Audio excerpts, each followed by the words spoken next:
आज हम जानने वाले हैं इस संसार की सबसे पहली प्रेम कहानी के बारे में। यह कहानी सती और शिव की प्रेम कहानी है, जिसमें अत्यंत सुख भी है और अत्यंत दुख भी है। तो आइए जानते हैं इस महान अमर प्रेम गाथा को।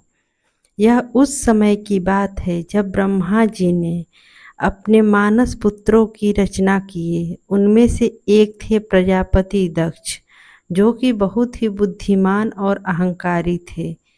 प्रजापति दक्ष कई वर्षों तक देवताओं की तपस्या की और उनकी कई वर्षों की मेहनत भी रंग लाई, और देवताओं के आशीर्वाद से उनके घर पर एक दिव्य कन्या का जन्म हुआ। वही दिव्य कन्या जिसकी आज हम देवी सती के रूप में जानते हैं। सती का जन्म कोई साधारण कन्या का जन्म नहीं था, बल्कि वह स्वयं जगत जननी के रूप में आई थी।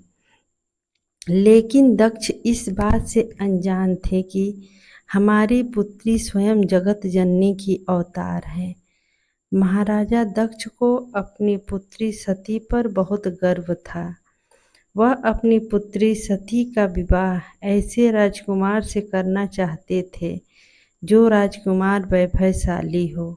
लेकिन महाराजा दक्ष इस बात से अनजान थे कि उनकी पुत्री का मन वहाँ चला गया है जहाँ पर वैभव का कोई मोल नहीं है, जहाँ वैराग्य ही आभूषण है, जैसे कि भगवान शिव।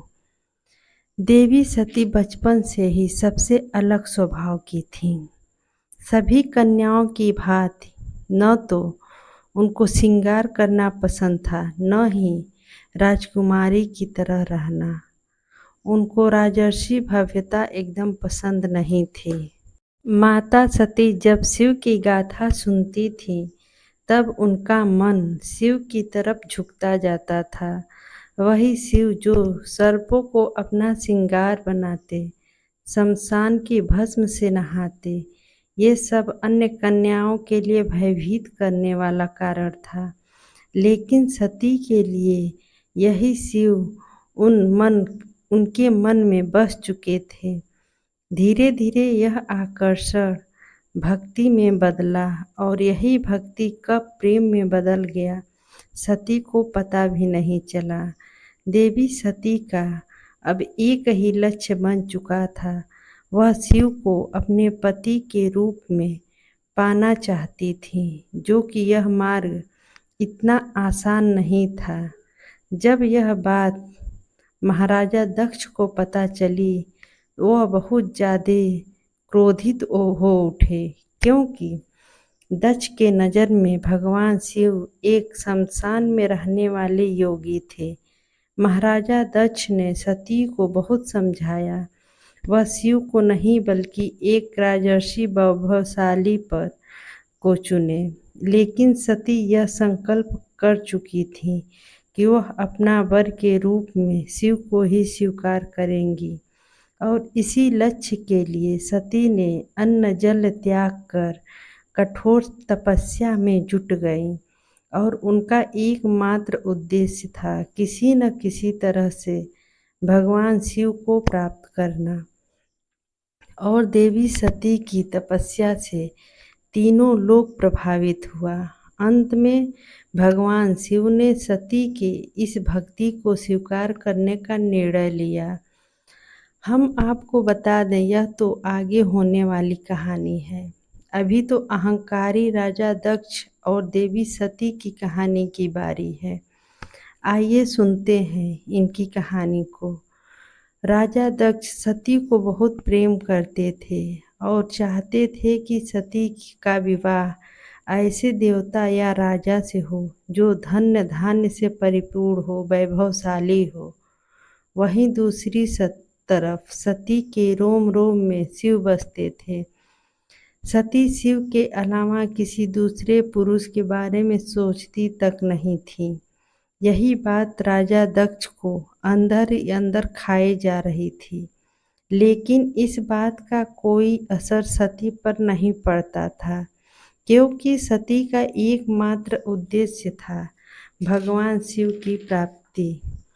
सती के कठोर तपस्या से भगवान शिव बहुत प्रसन्न हुए और देवी सती के सम्मुख प्रकट हुए और सती के अटूट प्रेम, भक्ति, भावना, प्रार्थना को देखकर कहा, देवी सती, तुम्हारी भक्ति प्रेम हमें बाध्य करता है, इसलिए हम तुमको अपनी अर्धांगिनी के रूप में स्वीकार करते हैं।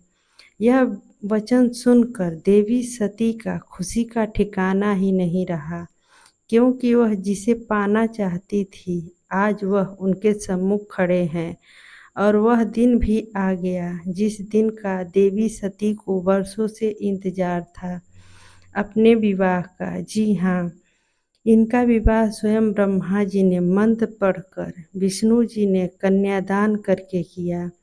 इस विवाह से तीनों लोकों में खुशी छाई हुई थी, लेकिन राजा दक्ष इस विवाह से खुश नहीं थे, क्योंकि उनके लिए यह विवाह अपमानजनक था और प्रहार था उनके अहंकार पर।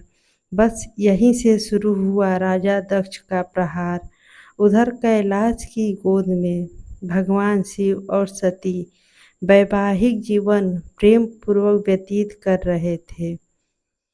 उधर राजा दक्ष और सती शिव के विवाह से अपमान को सहन नहीं कर पा रहे थे।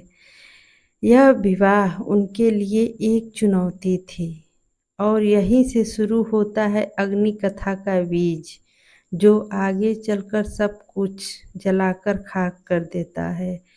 महाराजा दक्ष भगवान शिव से अपने अपमान का बदला लेने के लिए एक भव्य यज्ञ का आयोजन करते हैं और सभी देवी देवताओं को आमंत्रित करते हैं। बस इसमें एक नाम अनुपस्थित था, वह था भगवान शिव का नाम। यह राजा दक्ष का भूल नहीं था, बल्कि जानबूझकर भगवान शिव को निमंत्रण नहीं भेजा, क्योंकि दक्ष अपने अहंकार में चूर था। दक्ष को लगता था कि अगर वह भगवान शिव को आमंत्रित करते हैं तो उनके सम्मान को ठेस पहुँचेगा। यज्ञ की तैयारी जोरों शोरों से हो रही थी। उधर सती को यह पता चलता है कि राजा दक्ष यज्ञ का आयोजन कर रहे हैं और इस यज्ञ में सभी देवी देवताएं, ऋषि मुनि, ज्ञानी सबको आमंत्रित किए हैं, केवल हमको छोड़कर। इस बात से देवी सती बहुत दुखी होती हैं और इस आशा में रहती हैं क्या पता कोई दूत आएगा निमंत्रण लेकर। लेकिन जब देवी सती को स्पष्ट हो गया कि देवी सती और शिव को जानबूझकर बुलाया नहीं गया, तो देवी सती मन ही मन बहुत दुखी हुई। लेकिन सती ने भगवान शिव से आज्ञा लेकर वहाँ जाना चाहती थी, लेकिन भगवान शिव उनको समझाते हुए कहते हैं, जहाँ पर सम्मान न हो वहाँ पर जाना उचित नहीं है। लेकिन सती फिर से आग्रह करती हैं कि हमें जाने की आज्ञा दे दीजिए। तब शिव जी ने सती को जाने के लिए कह दिया, लेकिन सती इस बात से बिल्कुल अनजान थी कि उस यज्ञ में सम्मान नहीं बल्कि उनका अपमान प्रतीक्षा कर रहा है। जब देवी सती यज्ञ में पहुंची, उनको लगा कि महाराजा दक्ष उनका स्वागत करेंगे, लेकिन ऐसा कुछ नहीं हुआ। यहाँ तक कि उनको बैठने का आसन भी नहीं दिया गया।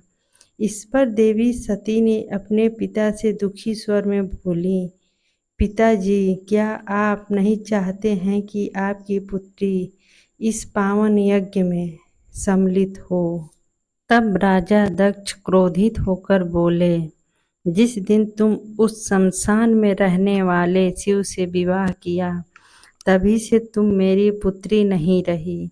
यह शब्द देवी सती और शिव के लिए विष के समान था। यह अपमान वह सह नहीं सकी और बोली, जिस भगवान शिव की यहाँ पर तिरस्कार हो, वही शिव के बिना कोई यज्ञ पूरा नहीं हो सकता।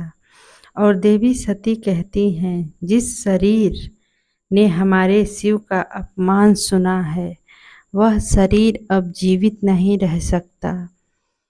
यह कहते हुए वो अग्नि कुंड की ओर चल देती हैं। तब सभी देवी देवता उनको रोकने का बहुत प्रयास करते हैं, लेकिन देवी सती अब आदिशक्ति बन चुकी थी और जाकर अग्निकुंड में बैठ जाती हैं। यहीं पर होता है देवी सती का अंत। इसके आगे की कहानी हम नेक्स्ट पार्ट में सुनाएंगे। अगर चैनल पर नए हैं तो प्लीज़ हमारे चैनल को सब्सक्राइब कीजिए, लाइक कीजिए और वीडियो पसंद आए तो कमेंट बॉक्स में हर हर महादेव ज़रूर लिखिए।